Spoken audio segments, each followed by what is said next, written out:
Hi, I'm Bob, the Mortgage Coach Mitchell. Thanks for joining me today. Today, we're going to be talking about bankruptcy and how to buy a house after bankruptcy.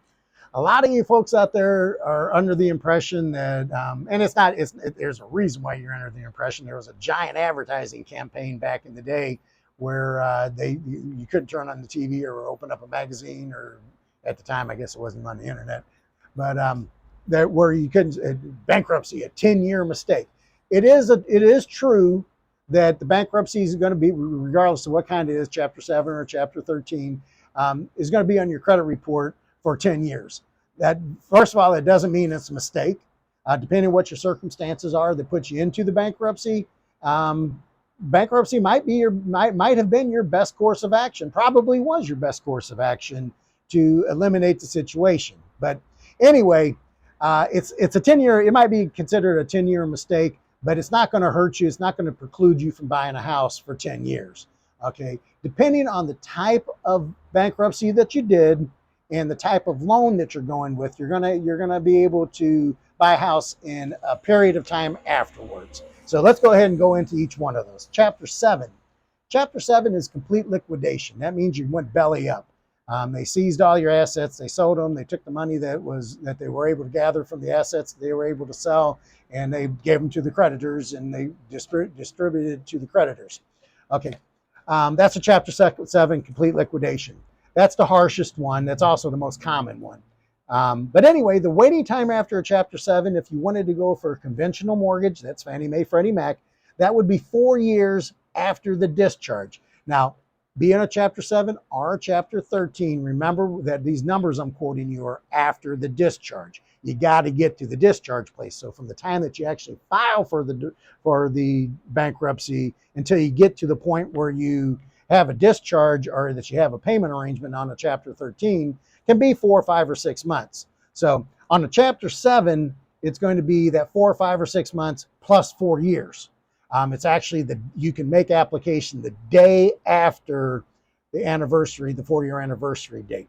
On USDA, that number's 3 years. On VA, it's 2 years, and on FHA, it's 2 years.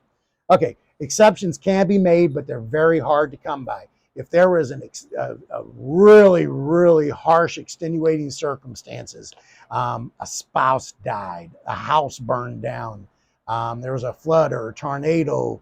I did one a few years back where the person's house had burned down, and between the time that the house burned down, they were able to settle with the insurance company. The insurance company went belly up. They had no choice but to declare bankruptcy in that particular case. They had insurance. They had been paying the premium. They had done everything that they were supposed to do. Unfortunately, through no fault of their own, they ended up in this situation where they're in a bankruptcy. That lender did indeed give them an exception because of the nature of the hardship, but they are few and far between, and they're difficult to get. No underwriter wants to sign off on it, because if they sign off on it with somebody to have a bankruptcy and you were to get foreclosed upon later, they'll get raked over the coals. So they really just don't want to do it. So you can get exceptions, but I wouldn't bank on them. One way or the other, this is a situation where it's a really good opportunity to go ahead and get pre-approved prior to having the pressure of having a house on it, a house riding on the deal. So anyway, on Chapter 17, the waiting times are 4 years for conventional, 3 years for USDA, 2 years for VA, and 2 years for FHA. Exceptions can be made, but they're the exception, not the rule. On Chapter 13, that's the wage earners plan. That's where you make a monthly payment. What they do is they take all your debts, okay, and the court determines how much of those debts are valid that they're going to count.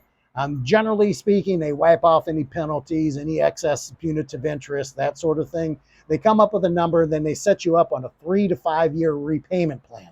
You don't have to be out of that. You can still be in the repayment plan, but you have to have made 12 consecutive months on time. Now, again, as we talked about a little bit before, it's going to take you 4 or 5, 6 months to get to that point where you're even able to start making payments. So don't think of it as in terms of I can buy a house after 1 year. Think of it more in terms of I can buy a house after 1.5 years or so. Okay, but still, it's pretty reasonable, considering that, you could be completely belly up for no good reason. You just went crazy on the charge cards. You went on a cocaine binge, whatever the case might be. The fact that you could buy a house 1.5 years later is still pretty good. Okay.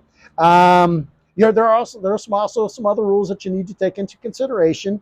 You need to have made some effort to reestablish your credit. Okay, now that's very difficult, particularly if you're in a Chapter 13, because you're still in the bankruptcy. You're not able to apply for additional lines of credit while you're in the bankruptcy without the trustee's permission. So now the trustee, if you ask the trustee, hey, I'd like to set up a charge card, a secured charge card where I put $300 or $500 down and they hold it as security and they're going to give me a visa so I can help to start to reestablish. That's going to be a trustee by trustees call. I've seen trustees approve that. I've seen trustees turn it down. So anyway, even if you're in a Chapter 13 and you're not allowed to apply for any additional credit, paying your rent on time, paying your utility bills on time, those are all things that can go towards reestablishing the credit. And also, once you file for the Chapter 13 bankruptcy, your credit score is going to be a little bit higher than what you probably are going to anticipate it. It's not unusual to see a 600 or 605 or 610 credit score for somebody who's just filed for a Chapter 13.